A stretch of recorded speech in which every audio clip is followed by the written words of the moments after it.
15।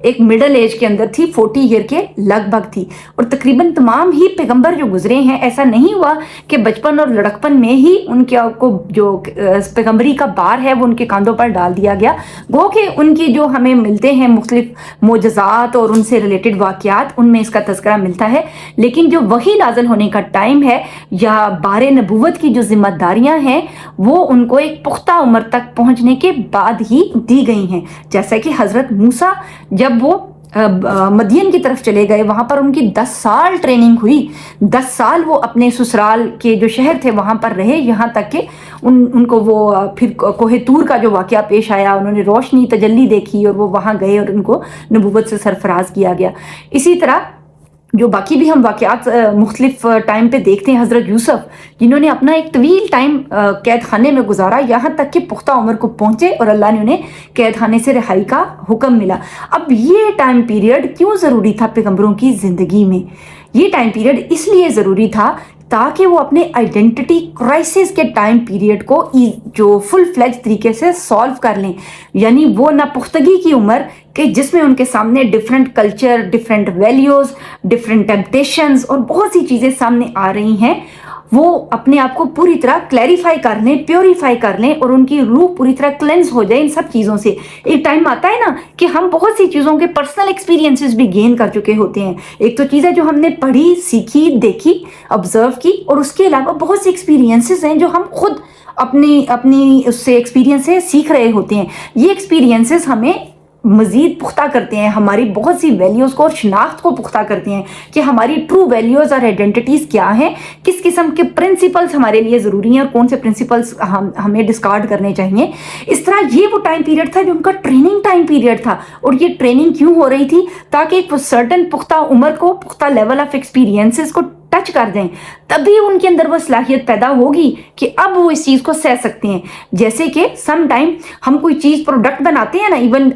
Construct کیے جاتے ہیں، پل بناتے ہیں آرکیٹیکٹس، اور وہ یہ کہتے ہیں کہ یہ اتنے ٹن کا ویٹ یہ پل اٹھا سکتا ہے، اس سے اوپر کا یہ نہیں اٹھا سکتا، تو اس کے اندر اور زیادہ سریا سیمنٹ کرتے ہیں، اسے اور پختہ کیا جاتا ہے، تو ایک سرٹن پختگی تک پہنچتا ہے تو ہم کہتے ہیں ہاں اب یہ اتنا وزن سہ سکتا ہے. Now the heavy traffic can go on up side it, اب اس کے اوپر سے ہیوی ٹریفک گزر سکتی ہے. سیم وے جو پختگی کی عمر ہے، especially for the purified souls, جنہوں نے نہ صرف خود اپنے آپ کو سنبھالنا ہے بلکہ لیڈ کرنا ہے، they are the born leaders from Allah, they are the messengers of Allah. تو یہ ضروری تھا کہ ان کو سرٹن ایکسپیرینسز سے گزارا جائے. اس کے اندر ان کی ٹوٹنے کا ٹائم پیریڈ، ٹھیک ہے، کہ وہ ایسے ٹائم پیریڈ کہ جن میں ایموشنل بریکس ہیں، جن میں ان کی پرسنل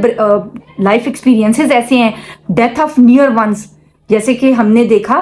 کہ حضرت محمد صلی اللہ علیہ وسلم کے ساتھ بھی یہ ہوا کہ کیسے سیریز آف ڈفرینٹ ڈیتھس ہیں جنہوں نے بچپن میں ایکسپیرینس کی. حضرت موسیٰ کا ہم اسی طرح سے دیکھتے ہیں کہ بن باپ وہ پیدا ہوئے، اس کے بعد ماں کی ممتا، کیسے سارے رشتے ان سے الگ تھلگ کیے گئے، یہاں تک کہ وہ شہر اور وہ کلچر ہی چھوٹ گیا جس میں پلے بڑھے تھے. اسی طرح حضرت یوسف کا ہم دیکھتے ہیں کہ ان کو ڈفرینٹ کلچر سے روشناس کرایا گیا، ڈفرینٹ آئیڈینٹیٹیز سے روشناس کرایا گیا. جب انہوں نے ڈفرینٹ آئیڈینٹیٹیز میں سے وہ ٹرو آئیڈینٹی نکالی تھے کہ میں اللہ کا بندہ ہوں اور یہ میری ریئل سیلف ہے، یہ میری ٹرو آئیڈینٹی ہے کہ میں اللہ کا بندہ ہوں، اور میری جو اصل شناخت ہے وہ اللہ کے ساتھ ایفیلیشن ہے، ایفیلیشن ود اللہ میری ٹرو آئیڈینٹی ہے. جب وہ یہ چیز اچیو کر سکے تو اللہ تعالیٰ نے ان کو بسٹو کیا اور ان کو تیار کیا کہ وہ معاشرے کو لے کر چل سکیں. اب ہم اپنی پرسنل زندگی میں بھی یا پرسنل جو ہمارے لائف ایکسپیرینسز ہیں ڈفرینٹ، اس کے اندر بھی ہم یہ چیزیں دیکھتے ہیں اپنے معاشرے کے اندر بھی کہ بہت سے لوگ سیلف آئیڈینٹیٹیز کا اور آئیڈینٹی کرائسس کا شکار ہوتے ہیں. ایسے میں بہت ضروری ہے کہ ہم ان ساری چیزوں کو انٹیگریٹ کریں اور اس چیز کو ریزالو کریں کہ ہماری اصل شناخت کیا ہے، ہماری ریئل روٹس کیا ہیں، اور ہم نے اپنے بچوں کے اندر جو اسپیشلی اگر ہم سائیکالوجی کو، تھیریز کو بائنڈ اپ کریں تو اس کو ہم کلوز کریں تو وہ یہ ہے کہ جیسے ایرکسن نے ہمیں بتایا کہ جو 12 سے 18 سال تک کا آپ کا بچہ ہے نا، یہ آپ کی اسپیشل پروڈکٹ ہے، اس میں پلاسٹیسٹی آف مائنڈ ہائیسٹ ہے، بہت برین پلاسٹک ہے، اس کو آپ جیسا مولڈ کر رہے ہیں، جس سانچے میں آپ ڈھال رہے ہیں وہ کافی حد تک اس میں ڈلنے کے لیے تیار ہے. تو اس میں آپ کی رسپانسبلٹیز اور ہماری رسپانسبلٹیز اور بھی زیادہ بڑھ جاتی ہیں.